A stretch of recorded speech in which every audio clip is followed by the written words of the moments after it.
I thought it was going to be like a close contest. And who knows? I haven't been to this Delta SkyClub in a while, but...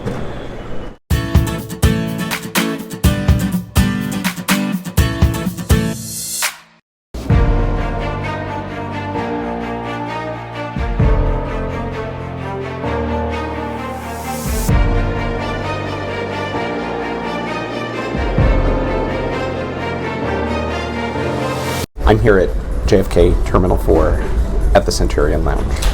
Found a nook where I can get comfortable for a little bit. One, when I got here, the line of cars to get to the departure level was way back. So my driver and I, we shifted over to the arrivals car area instead. Just had to take the escalator up. That was actually pretty easy. As soon as I got upstairs, I could see that it was packed, and we are here early on a Sunday morning in May, so not the busiest time in the whole wide world, but it was busy right over there.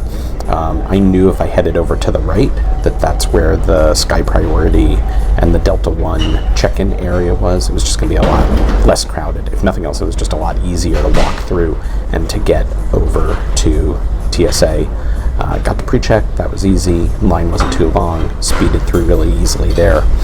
And then you get through, if you're trying to find the AmEx Centurion Lounge, the signage isn't great, so you have to head to the left. You have to know, okay, head to the left, and it's not downstairs. So many other things are downstairs here at JFK Terminal 4, but you stay up on the level where you go through pre-check, and that's where the Centurion Lounge is. So lovely, quiet little area to enter. And then you get inside, and it's small. It was funny, when I checked in, they gave me a bunch of different notices. They said, okay, at 7 a.m. there's additional seating downstairs. Downstairs is also where the sort of speakeasy bar is. So I was like, okay, I'm here a little bit before 7 a.m. I can wait it out and then head down there. And then they said, and alcohol starts at 10 a.m. Now, I really don't need to have a drink at 7 a.m. in the morning. I get that, but if you're here even thinking about getting like a mimosa or a Bloody Mary on a Sunday morning, you're not going to be able to do that until 10 a.m.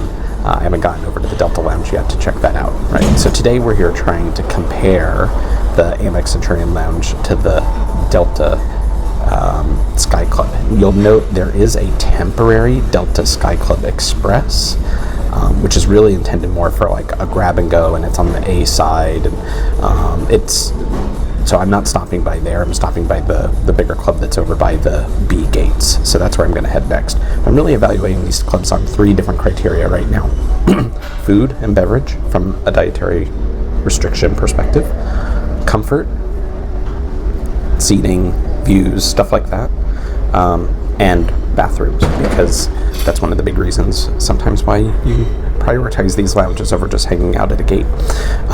So from a food perspective, here at the AmEx Centurion Lounge, I will say there's not that many options. I had a pretty unexciting plate of roasted potatoes that when I bit into them, they were pretty dry. I mean, I guess it's a potato, but it didn't have a whole lot of salt to it or oil or anything like that. It was just kind of roasted.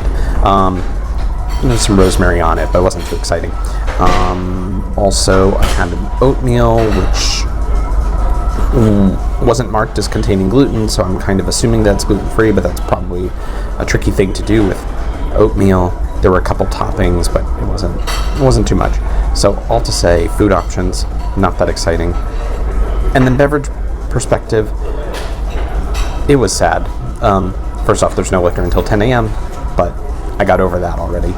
Then there's no coffee mugs at the coffee station, and there's no juice in the juice station. So I couldn't actually even tell you what the beverage service is like here, because there's nothing to put a beverage in. So comfort-wise, I will say I found a little nook, but it's crowded here, to say the least, and it's a smaller space, at least until the downstairs area opens up in a few minutes. Maybe it'll be more comfortable then, I'm not sure. So comfort, okay. And we could try the restrooms. I'm going to do that one on my own. All right, bye. All right, I gave up on the bathroom too, because it was full. Sorry, AmEx Centurion Lounge. I thought it was going to be like a close contest. And who knows? I haven't been to this Delta SkyClub in a while, but...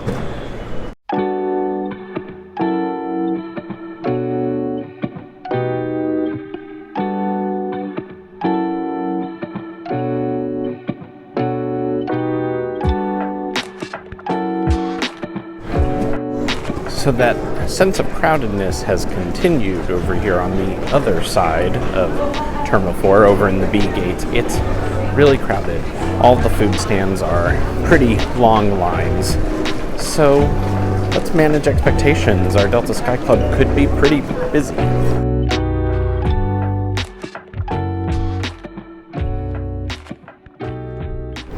Oh, Pete and his coffee. Quite the line. Massive humanity at Jamba Juice. I'm not normally this negative of a person, but it's a busy morning. It's a random Sunday morning. Look at all those people going to Orlando. Oh. This walk is a long one, in case you're unfamiliar, but I think I see it right there in the distance.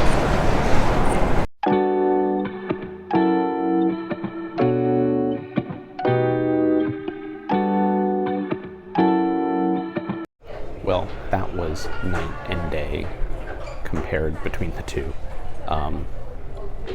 Great signage, lots of different options for me to pick from a food perspective.